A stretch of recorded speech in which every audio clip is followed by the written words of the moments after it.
One whisper in the dead of night saved a billionaire from a fate he never saw coming. On a stormy night in Chicago, a billionaire's carefully built world came to the edge of collapse. Behind the polished mahogany and glass of his penthouse office, an ordinary evening turned into a silent battle for survival. And in that moment, it wasn't money, influence, or power that saved him. It was a child's voice. "Don't talk," she whispered.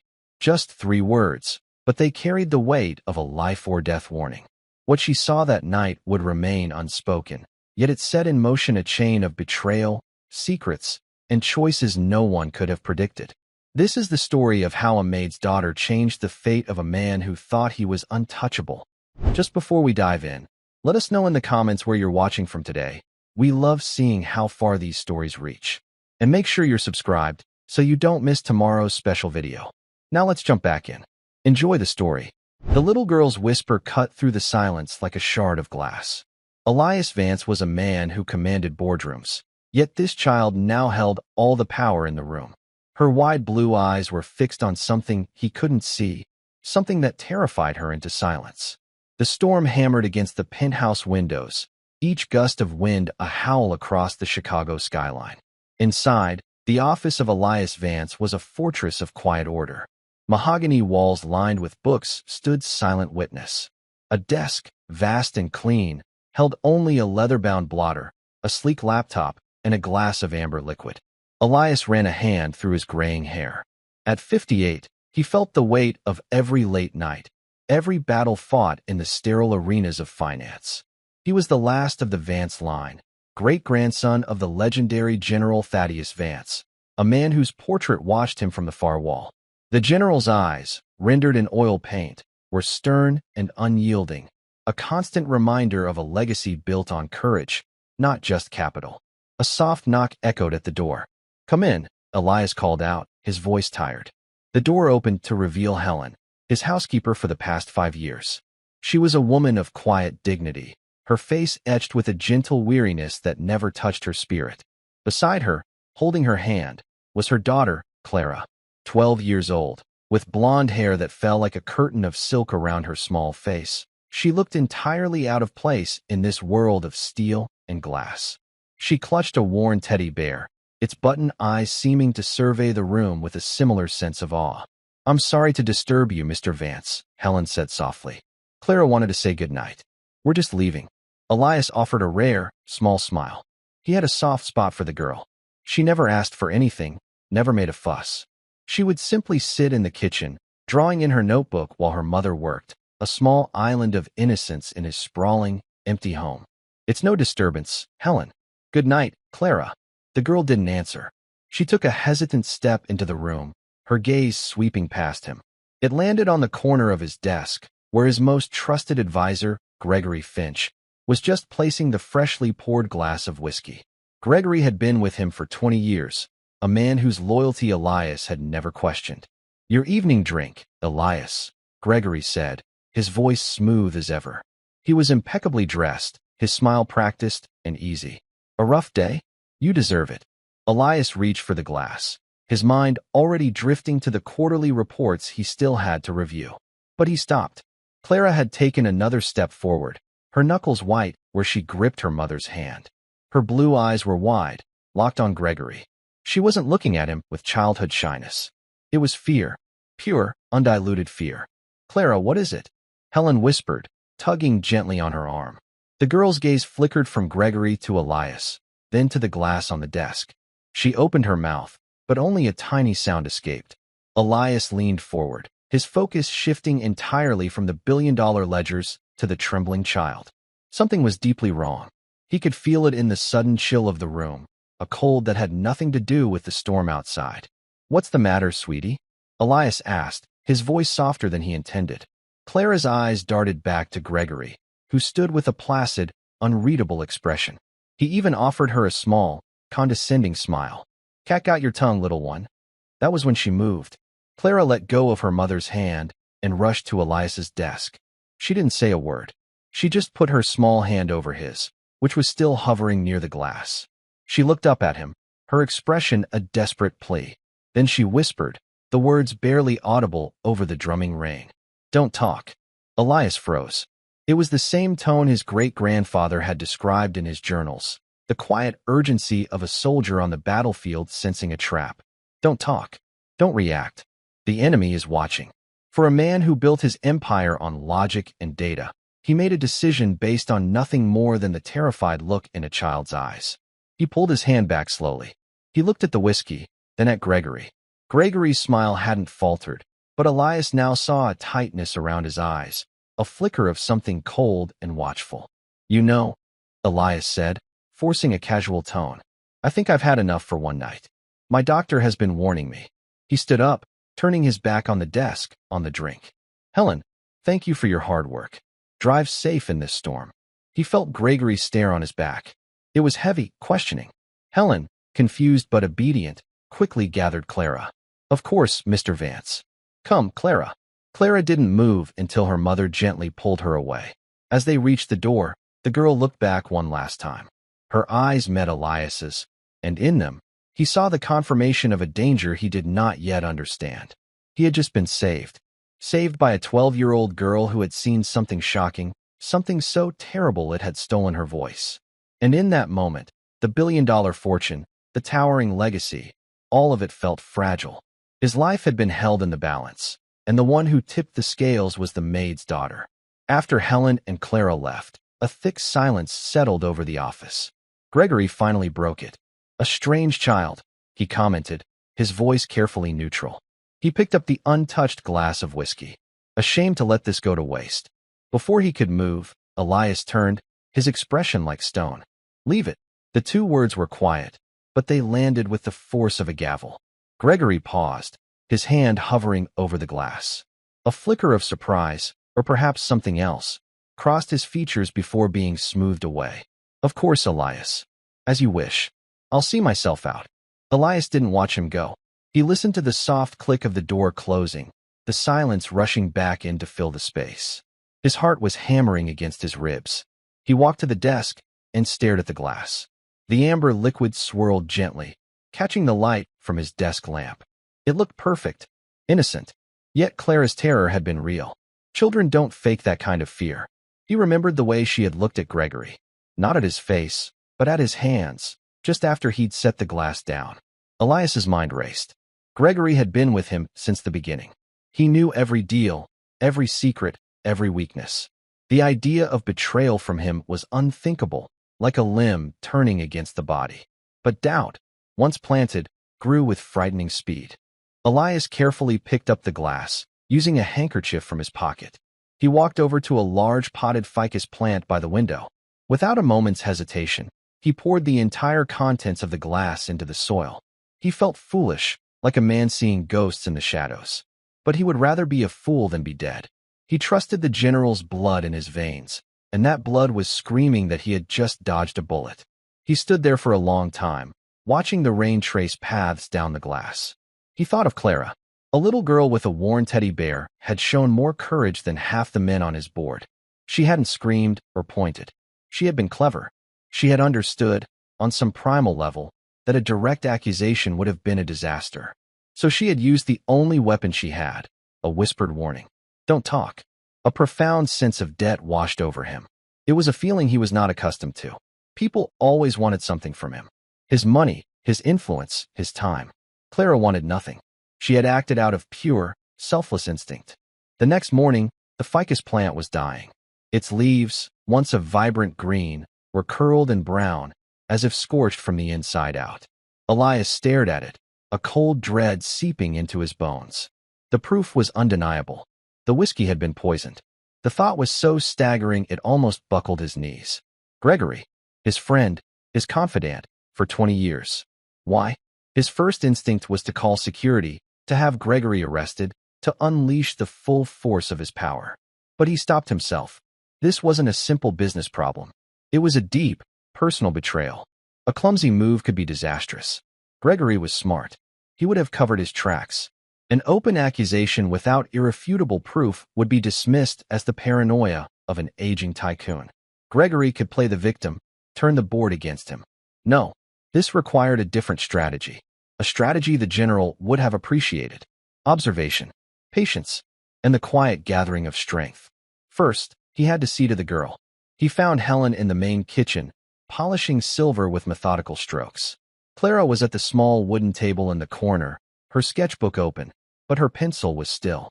She was just staring at the page, her expression distant. She looked smaller today, more fragile. The bravery of the night before had taken its toll. Elias approached quietly. Helen. Clara. Helen stood immediately, wiping her hands on her apron. Mr. Vance. Is everything all right? Her eyes were filled with a mother's worry. She knew something had happened, even if she didn't know what. Everything is fine, Elias lied smoothly. Thanks to your daughter. He looked at Clara. You were very brave last night. Clara looked up, her eyes still holding a shadow of fear. She gave a tiny, uncertain nod. I would like to reward you, Elias continued, pulling out his checkbook. It was his default solution to everything, a tool more comfortable in his hand than a hammer or a pen. Helen immediately stiffened. Mr. Vance, that's not necessary. We don't want anything. Her pride was a quiet, unshakable force. She worked for her money. She did not accept charity. This isn't charity, Helen, Elias said, his gaze fixed on Clara. This is payment for a service. A security consultation, you could say. He tried to make it sound like a joke, but the words fell flat. He realized how out of touch he was, how his wealth had become a barrier between him and genuine human connection. He put the checkbook away, feeling a flash of frustration. He owned half the city, but he couldn't figure out how to properly thank a 12-year-old girl. He tried a different approach. Clara, he said, kneeling down so he was at her level. It was an awkward, unfamiliar movement for him. Your mother told me you love to draw. She nodded again, clutching her pencil. My wife, he began, the word feeling strange on his tongue after so many years. My late wife, Eleanor, was an artist. Her studio is upstairs. It hasn't been touched since she passed. He hadn't been in that room in over a decade. The memory was too sharp. It has the best supplies. Canvases, paints, charcoals of every kind. I think she would have wanted someone to use them. Someone with a real gift. Clara's eyes lit up. It was the first spark of life he had seen in her since last night. A flicker of hope and excitement that pushed back the fear. Helen looked torn. Sir, I couldn't allow. It is not for you to allow or disallow, Elias said, his tone softening. It's a gift, from one artist to another. Please, let me do this. He saw the conflict in Helen's face, the pride warring with the love for her daughter. The loved one. She gave a slow, reluctant nod. Thank you, Mr. Vance. Thank Clara, he replied, standing up. She's the one who deserves it. As he walked away, he felt a strange sense of accomplishment that no corporate merger had ever given him. He had connected, just for a moment. And in doing so, he had forged an alliance. He needed them. And he realized, with a sudden, startling clarity, that he would protect that little girl and her mother with every resource he had. Gregory Finch had not just tried to kill a billionaire. He had threatened a little girl. And for that, there would be a reckoning. The days that followed were a quiet, tense chess match. Elias treated Gregory with an unnerving normality. They discussed portfolios, analyzed market trends, and planned future acquisitions. On the surface, nothing had changed. But beneath the calm, Elias was watching. He dissected every word, every gesture, searching for the crack in the facade. Gregory was a master of deception. He was calm, professional, and attentive, the very model of a loyal deputy. There was no hint of the poison he had held in his hand. Elias began his own covert investigation. He hired a private security firm, one so discreet they were practically ghosts, to look into Gregory's life. He wanted to know everything. His finances, his associates, his habits. It felt like a betrayal to spy on a man he'd called a friend, but the image of the dying ficus plant burned away any guilt. Meanwhile, a new routine formed in the penthouse. Every afternoon, after her schoolwork was done, Clara would go to the dusty, sunlit studio on the top floor. The room was just as Eleanor had left it. A half-finished painting sat on an easel, a ghostly landscape of the sea.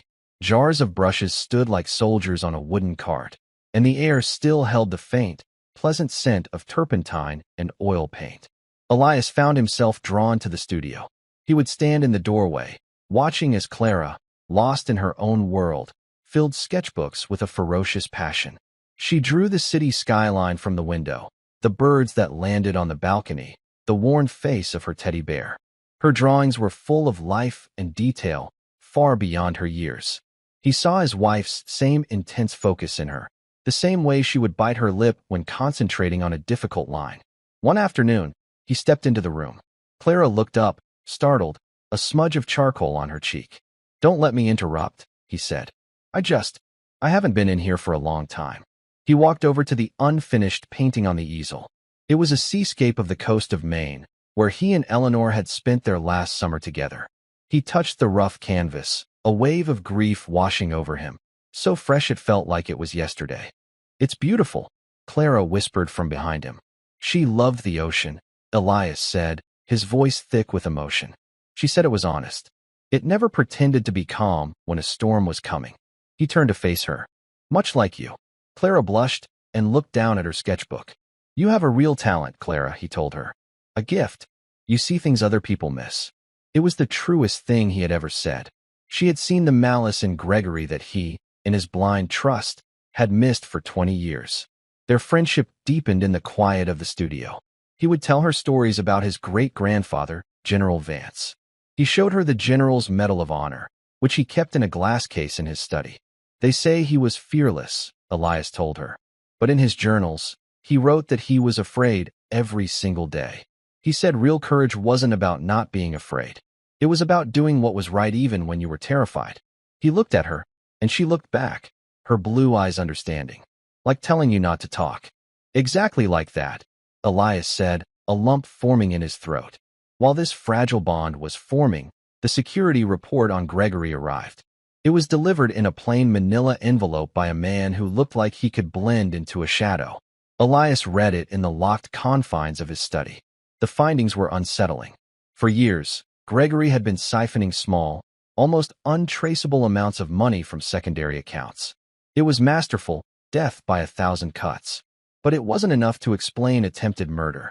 The sums were large, but not life-changing for a man in his position. There had to be something more. The report also detailed a series of discreet meetings Gregory had been having with a rival corporation, a ruthless conglomerate known for hostile takeovers. They were led by a man named Marcus Thorne, a corporate predator Elias had bested in a bitter deal years ago. Thorne was not a man who forgot a grudge. The pieces began to click into place. Gregory wasn't just stealing. He was a saboteur. He was weakening Vance Industries from the inside, preparing it for Thorne to swoop in and pick the carcass clean. Killing Elias would be the final move, creating a power vacuum and sending the company into chaos. Gregory would be rewarded handsomely by Thorne. The motive was clear now: greed and revenge. It was a story as old as time, but knowing it didn't make the betrayal any less painful. This was the man who had been best man at his wedding, the man who had offered a shoulder to cry on when Eleanor died. The whole friendship had been a lie, a long, patient con. The knowledge settled in his gut like a stone. He had to act. But how? Thorne was powerful, and Gregory was embedded deep within his life. A direct confrontation was still too risky. He needed leverage. He needed one more piece of evidence, something so damning that they couldn't possibly escape it. His thoughts were interrupted by a frantic knock on his study door. It was Helen, her face pale with panic. "Mr. Vance. It's Clara. She's gone." Elias's blood ran cold. "What do you mean, gone?" "She was playing on the balcony outside the studio. I just went to check on her, and she wasn't there. The door to the service stairs is open." A cold, primal fear seized Elias, worse than anything he had felt the night of the poisoning. Gregory. It had to be Gregory. He had seen Elias's growing closeness to the girl. He must have seen her as a loose end, the only witness. Elias bolted from the room, shouting for his head of personal security into his phone. He raced towards the service stairs, his mind a maelstrom of terror. He had let this happen. He had been so focused on the business, on the game of corporate espionage, that he had forgotten what was truly at stake. He had promised to protect her, and he had failed. The weight of that failure was heavier than his entire fortune. The service stairwell was cold and dimly lit, a concrete spine running down the core of the skyscraper.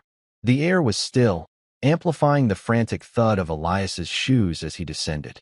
He shouted Clara's name, the sound swallowed by the echoing emptiness.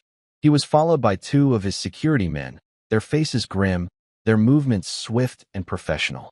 "Check every floor," Elias commanded, his voice raw. Seal the building. No one gets in or out without my authorization. Find her. His mind was a torrent of worst-case scenarios. Gregory was clever. He wouldn't have done this himself. He would have hired someone, a professional who could snatch a child from a secure penthouse balcony and disappear into the city's labyrinth. The thought of Clara, small and terrified, in the hands of a stranger made him physically ill. He reached the ground floor lobby, a service area of polished concrete and steel elevators. It was empty. The security guard who was supposed to be at the desk was slumped over his console, a dark stain spreading on the back of his shirt. He's unconscious, one of the agents said, checking the guard's pulse. Shallow breathing. He's been drugged. The escape had been clean, professional. Elias felt a wave of helpless rage. He had all the money and power in the world, and it meant nothing. He couldn't turn back time. He couldn't teleport to her side. He was just a man, old and terrified, in an empty lobby. His phone buzzed. It was an unknown number. He answered, his hand trembling. Vance. The voice on the other end was distorted, metallic and cold. You've been looking into things that don't concern you. A foolish, sentimental old man. You should have just taken the drink. It wasn't Gregory. It was someone else. A hired hand. Where is she? Elias demanded, his voice cracking. She's safe. For now, the voice rasped. You will go to your office. You will transfer full controlling interest of Vance Industries to the holding company I'm about to text you. You will do it immediately. If you call the police, if you try anything clever, the girl dies. Do you understand? Let me speak to her, Elias pleaded. That's not part of the deal. You have 1 hour. The line went dead. A text message appeared moments later with a string of account numbers and corporate registrations. It was a ghost corporation, a shell, but Elias knew instinctively it would lead back to Marcus Thorne. This was the endgame. Gregory and Thorne weren't just planning a takeover, they were executing it. He stood frozen, the phone feeling like a block of ice in his hand. His company, his family's legacy, built over a century. Everything his great-grandfather, his grandfather, and his father had worked for. He was being asked to sign it all away to save the life of his housekeeper's daughter. There was no choice. Not really. He thought of Clara in the art studio, a smudge of charcoal on her cheek, her eyes bright with creation. He thought of her small hand on his, her whispered warning. She had saved his life without a moment's hesitation. How could he do any less for her? The company was just steel and glass and numbers on a page.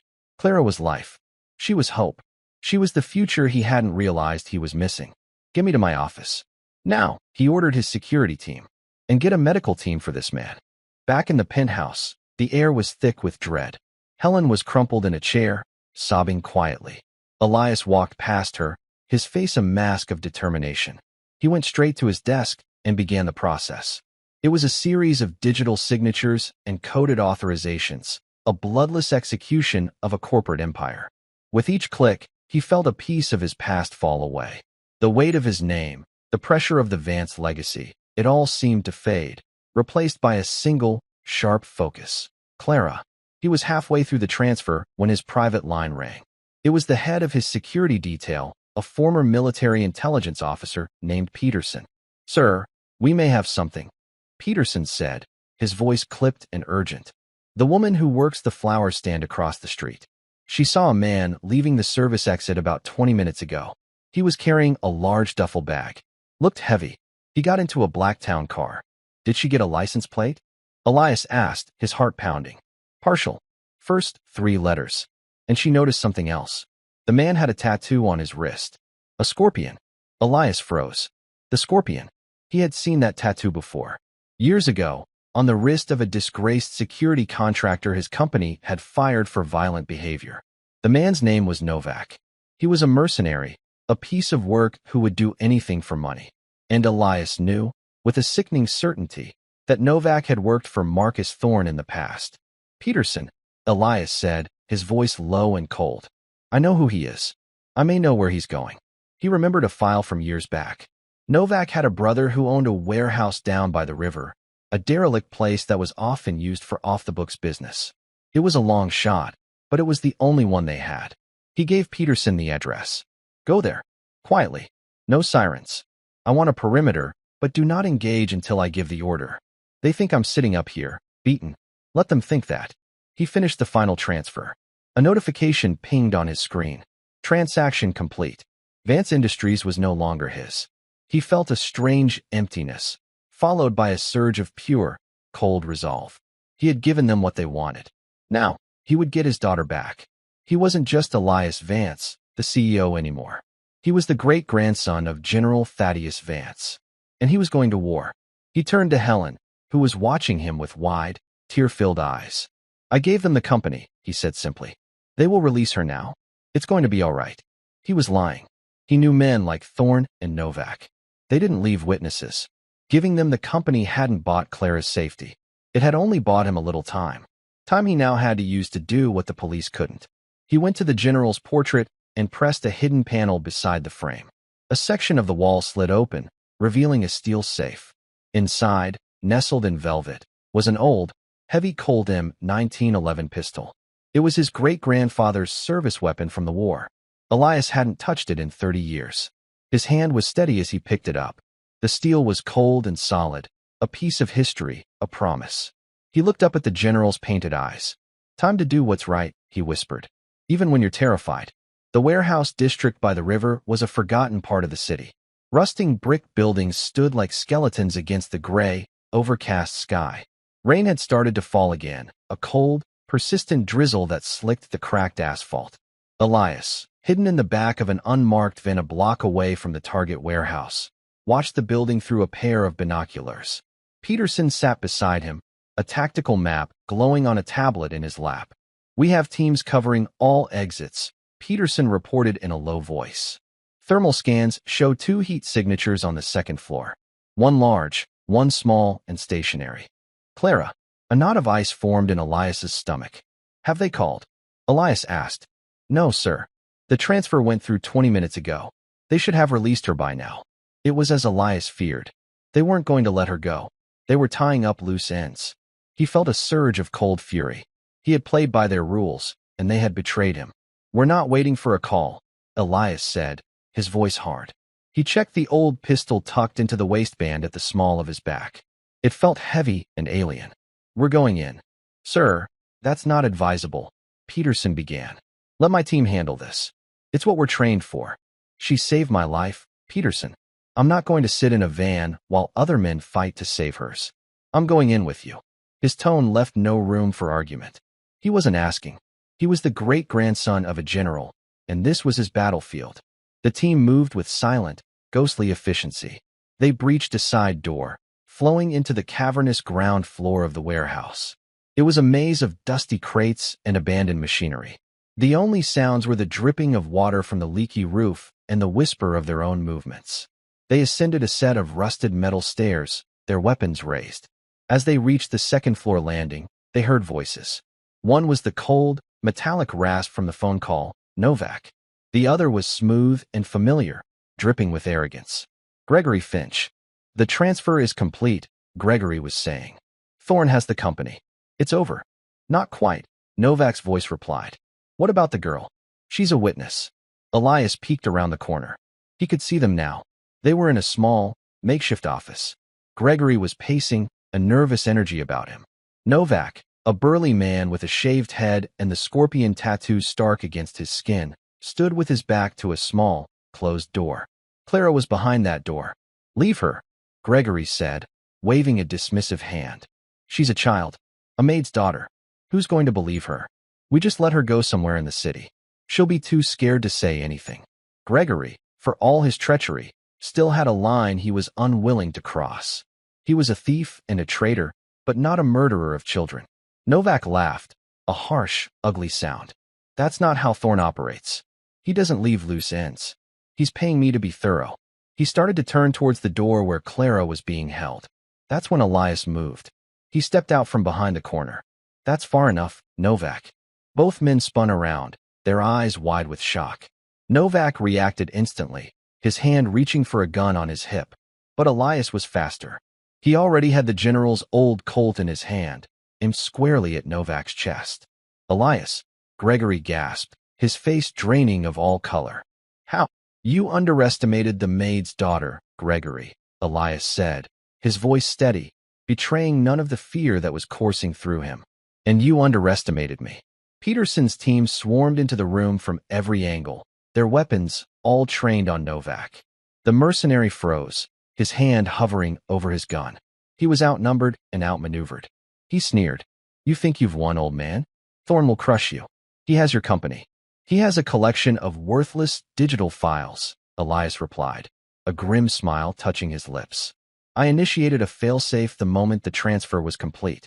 A scorched earth protocol. Every patent, every proprietary algorithm, every sensitive client file, erased. He bought an empty shell. It will take him years to even figure out how much he's lost. Gregory stared at him, his mouth agape. You destroyed it? You destroyed your own company? The Vance legacy. A legacy isn't a stock price, Gregory, Elias said, his eyes hard as flint. It's about honor. Courage. Something you know nothing about. You tried to poison me. You kidnapped a child. You dishonored a friendship I valued. The weight of his failure crashed down on Gregory. He stumbled back, collapsing into a chair, a broken man. Novak, however, was a cornered animal. With a sudden roar, he lunged, not at Elias, but towards the door to the room where Clara was. He was going to take a hostage. He never made it. Elias didn't hesitate. He pulled the trigger. The roar of the old pistol was deafening in the enclosed space. Novak crumpled to the floor, clutching a bleeding shoulder, screaming in pain. It was over. Peterson's team secured Novak and took a weeping Gregory into custody. Elias rushed to the door and threw it open. Clara was sitting on a small cot, her knees pulled to her chest, her worn teddy bear clutched tightly. She looked up, her eyes wide and terrified. When she saw him, her face crumpled, and she began to sob, tears of relief and fear pouring down her cheeks. Elias knelt in front of her, his own eyes burning. He gently took the teddy bear from her and set it aside. Then he wrapped his arms around her, holding her small, trembling body close. It's over, he whispered into her hair.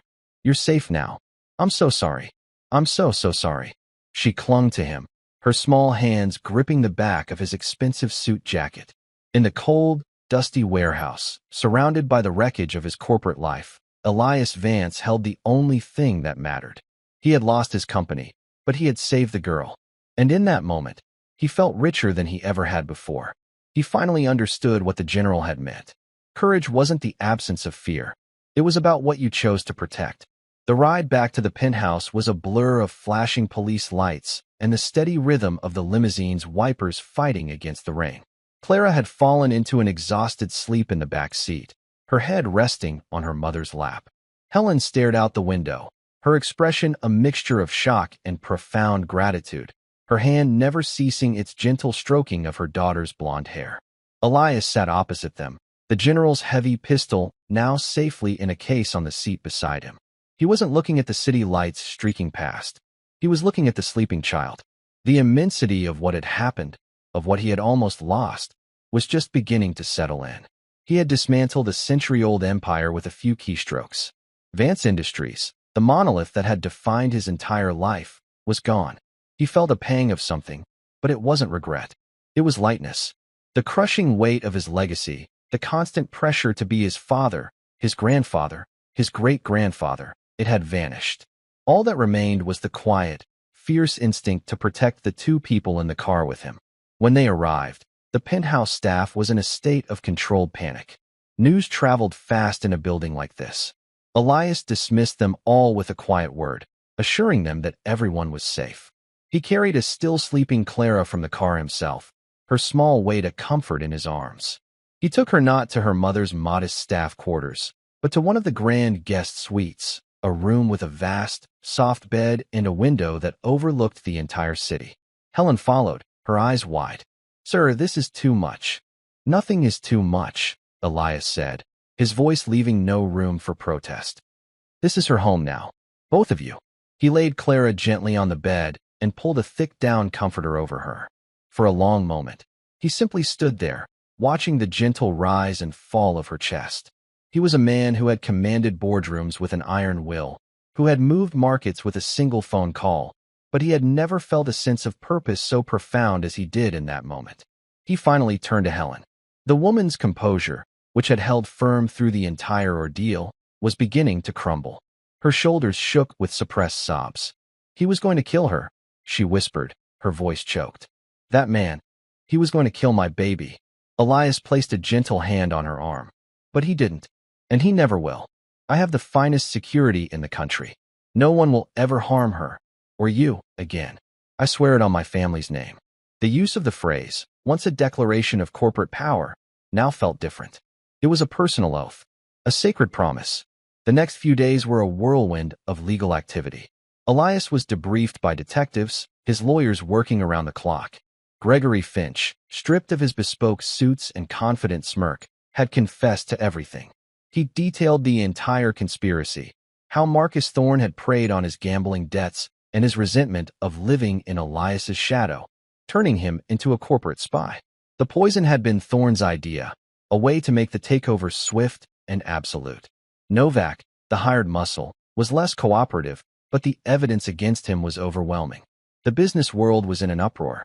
The news that Vance Industries had been intentionally gutted by its own CEO was a scandal of unprecedented scale. The stock, now worthless, was delisted. Pundits on financial news channels called him a madman, a senile old fool who had destroyed a great American institution out of spite. His board of directors, the men he had once commanded, tried to have him declared mentally incompetent. Elias met with them one last time in the now-defunct company boardroom. They were furious, their faces red with indignation and lost wealth. Have you any idea what you've done, Elias? Demanded one of them, a man named Henderson who had known him for 30 years. You've wiped out billions of dollars. Pensions. Livelihoods. Elias stood at the head of the vast mahogany table, his expression calm. I am aware of the financial consequences, he said, his voice even. I have already established a fund for my personal, non-corporate assets to ensure that every employee of Vance Industries receives their full pension and a generous severance. No working man or woman will suffer because of my decision. This stunned them into a momentary silence. But the company, Henderson stammered. The legacy. The legacy was never about the money, Elias countered, his gaze sweeping across their greedy, uncomprehending faces. It was about integrity. My great-grandfather didn't fight for a stock portfolio. He fought for people. I was reminded of that by a child. She taught me that there are things in this world more valuable than a market cap. None of you would have made the trade. I did, and I would do it again. He turned and walked out of the room, leaving them sputtering in his wake. He never looked back. The world could think what it wanted. He knew the truth. While the legal storms raged, a quiet new life began to form in the penthouse. Helen, at Elias's insistence, stopped working as his housekeeper and became the manager of his household, a position of authority and respect. But her most important role was being a mother. She spent her days with Clara, helping her heal from the trauma. Clara herself was resilient. The fear still lingered in her eyes sometimes, a shadow that would appear when a door closed too loudly or a stranger's voice echoed in the hall. But more and more, the light was returning. The art studio became her sanctuary. She spent hours there, covering canvases with vibrant colors, her imagination taking flight. Elias made the studio a part of his daily routine. He would bring her snacks, or just sit in the old armchair in the corner and read while she worked. He learned about her dreams. She wanted to be an artist, to travel the world and paint the sea, just like his Eleanor. He saw so much of his late wife in the girl's passion and spirit. It was a painful, beautiful echo of a love he thought he had lost forever. One afternoon, he found her staring at the half-finished seascape on Eleanor's easel. It makes me sad, Clara said quietly, that she didn't get to finish it. Me too, Elias admitted, his voice soft. He came to stand beside her. I never knew what to do with it. It felt wrong to move it, wrong to finish it. Clara looked up at him, her blue eyes full of a wisdom that seemed far beyond her years. Maybe it's not about finishing her painting, she said. Maybe it's about starting your own. Her words struck him with the force of a revelation. He had spent his entire adult life as a caretaker of a legacy, a steward of the past. He had never considered starting his own. He had been so busy protecting what his ancestors had built that he had never built anything truly his own. He looked at Clara, at her paint-smudged fingers and her earnest, open face. He realized that this was his new beginning. His legacy wouldn't be a corporation. It would be this child. It would be giving her the life she deserved, the opportunities he could provide, the safety she needed to let her brilliant light shine. "You're right, Clara," he said, a genuine smile spreading across his face. "It's time to start something new." He started small. He established a foundation in his wife's name, the Eleanor Vance Foundation, dedicated to funding arts education for underprivileged children across the country. He put Helen on the board of directors, much to her astonishment. He took a personal interest, reviewing grant applications, visiting community centers, and seeing the direct impact of his new mission. He found a fulfillment in this that no corporate takeover had ever provided. He also began to teach Clara about her own heritage. He learned that Helen was from a small town in the Midwest, from a family of farmers. Clara's grandfather, much like General Vance, had been a war hero in his own right, a decorated soldier in Vietnam. He had earned a Silver Star for bravery, a fact Helen had never thought to mention. Elias had the man's service record framed and hung it in his study, right next to the portrait of the general. He wanted Clara to know that courage and honor were not the exclusive province of the rich and powerful. They were found in good people from all walks of life. As the months turned into a year, the penthouse, once a sterile monument to wealth, became a home. Laughter echoed in the halls. The smell of oil paints mingled with the scent of Helen's baking. Clara's bright, cheerful artwork began to replace the somber, expensive pieces that had once lined the walls. Elias found himself changing. The hard, cynical shell he had built around himself for decades began to crack. He learned to laugh again. He learned to listen. He learned that a shared meal in the kitchen was worth more than 1,000 formal dinners. He was no longer just Mr. Vance, the billionaire. He was Elias. And he was, for the first time in a very long time, happy. One crisp autumn evening, he took Clara and Helen to a gala for the Eleanor Vance Foundation. It was the first time he had stepped back into the world of the city's elite since the fall of his company. He knew people would be whispering, staring. He didn't care. He stood on the stage, not in a tuxedo, but a simple dark suit. Clara, in a blue dress that matched her eyes, stood beside him, holding his hand. Helen watched from the front row, her face glowing with pride. When he spoke, his voice was not the booming command of a CEO, but the quiet, heartfelt tone of a man who had discovered what truly mattered. "A year ago," he began, his gaze sweeping over the crowd, "I lost a great fortune. At least, that's what the world will tell you. But the world is wrong. A year ago, I was saved. Not from financial ruin, but from a poverty of the spirit. I was saved by the courage of a little girl who reminded me that the greatest legacy you can leave is not what you build, but who you protect, who you love." He looked down at Clara, and she smiled up at him, her grip on his hand tightening. "My great-grandfather was a hero," he continued. "But heroes are not just found on battlefields or in boardrooms. They are found in the quiet moments of bravery, in a whispered warning, in the selfless love of a mother. I stand here tonight not as the last of the Vance line, but as the first in a new one, a family forged not by blood, but by choice." He finished his speech, and a respectful, then thunderous, applause filled the grand ballroom. He had walked away from a world that worshipped wealth and power, and in doing so, he had found something infinitely more valuable. He had found a home. He had found a family. He had found his true legacy in the bright, hopeful eyes of the Maid's daughter. The years that followed the gala were not a simple fairy tale ending, but a slow, deliberate process of building something new from the ruins of the old. The world, for the most part, moved on. Marcus Thorne, facing financial ruin and a mountain of evidence from Gregory's confession, was eventually indicted on a host of charges, his corporate empire crumbling under legal scrutiny.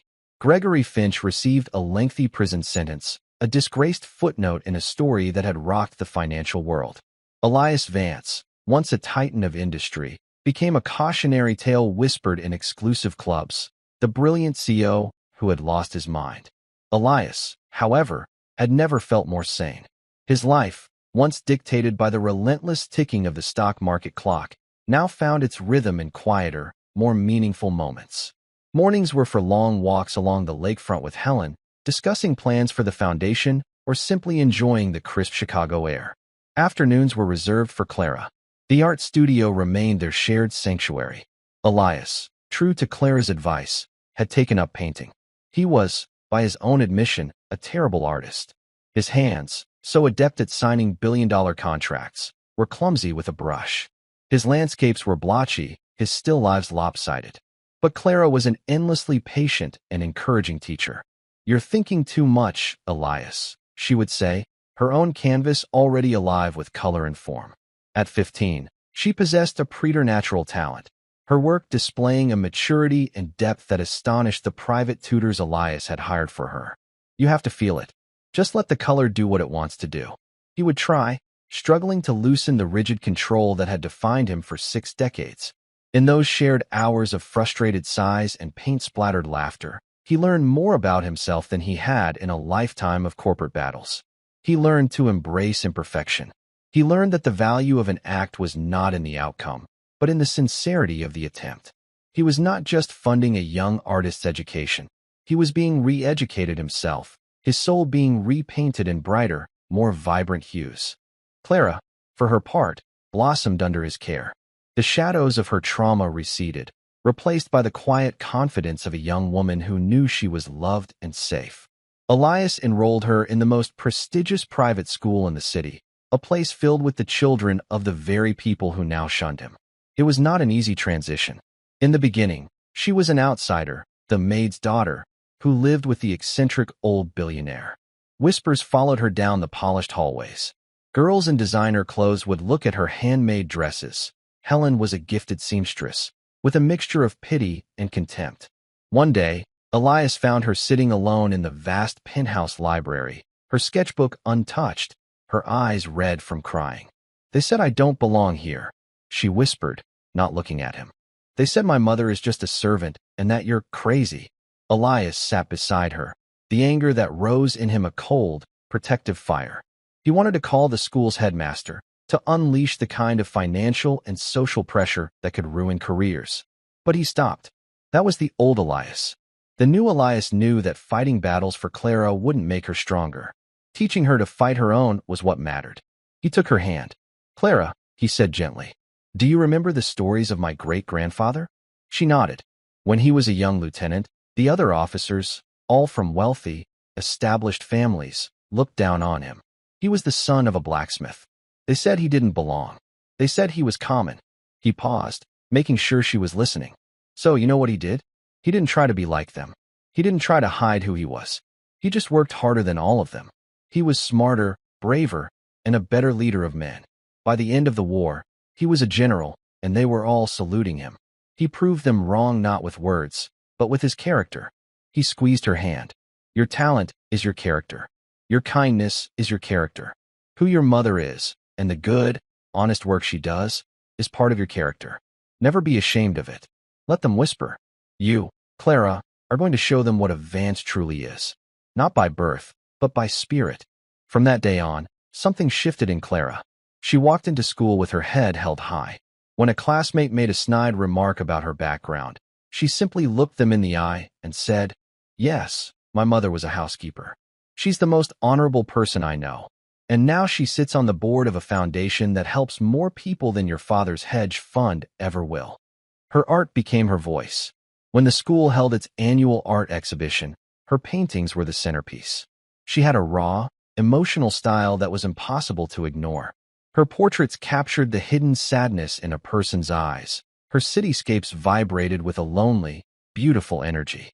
She won every award, and the whispers of the other students turned from scorn to awe.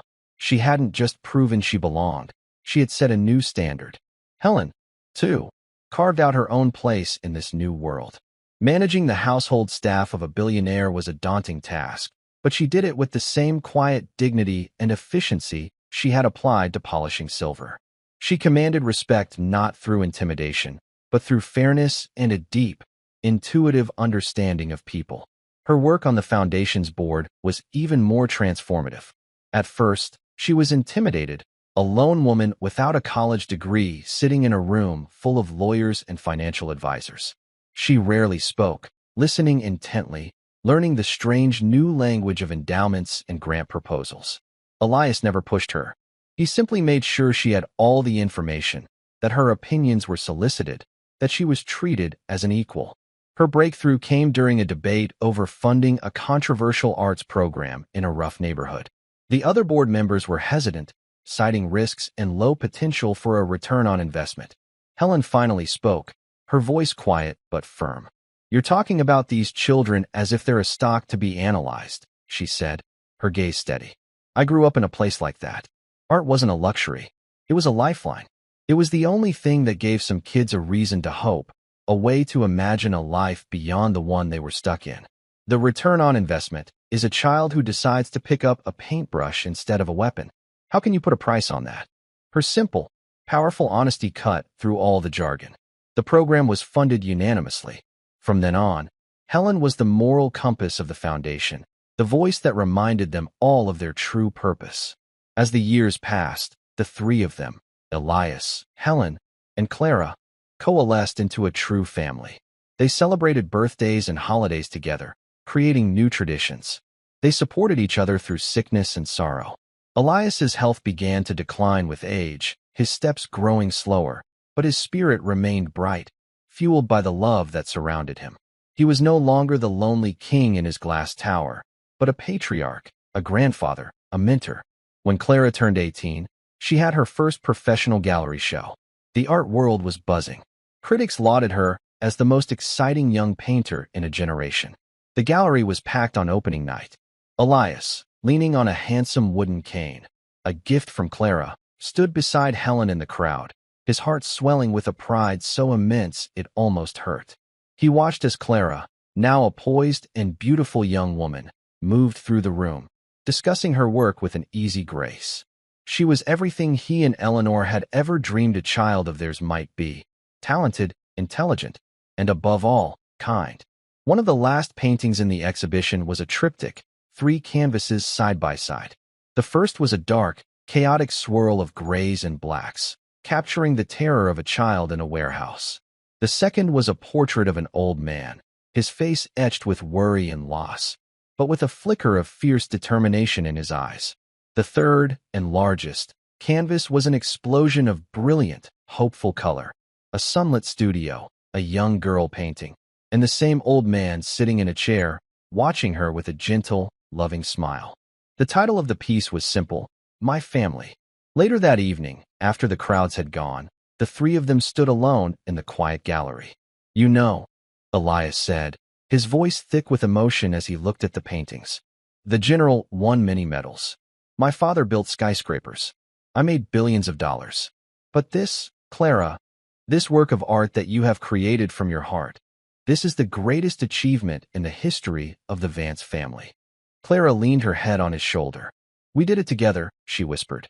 He put his arm around her, and his other around Helen. The three of them stood there for a long time, reflected in the glass of the paintings: the maid, the billionaire, and the girl who had saved them both. They were an unlikely family, a mosaic pieced together from broken parts, made stronger and more beautiful by the cracks. The world could keep its stories of the mad old billionaire who threw away a fortune. Elias Vance knew the truth. He hadn't lost anything. He had traded a kingdom of cold, hard glass for a small, warm circle of light. And he had won. He had won it all. And that's where we'll end the story for now. Whenever I share one of these, I hope it gives you a chance to step out of the everyday and just drift for a bit. I'd love to know what you were doing while listening. Maybe relaxing after work, on a late-night drive, or just winding down. Drop a line in the comments. I really do read them all. And if you want to make sure we cross paths again, hitting like and subscribing makes a huge difference. We are always trying to improve our stories, so feel free to also drop your feedback in the comment section below. Thanks for spending this time with me.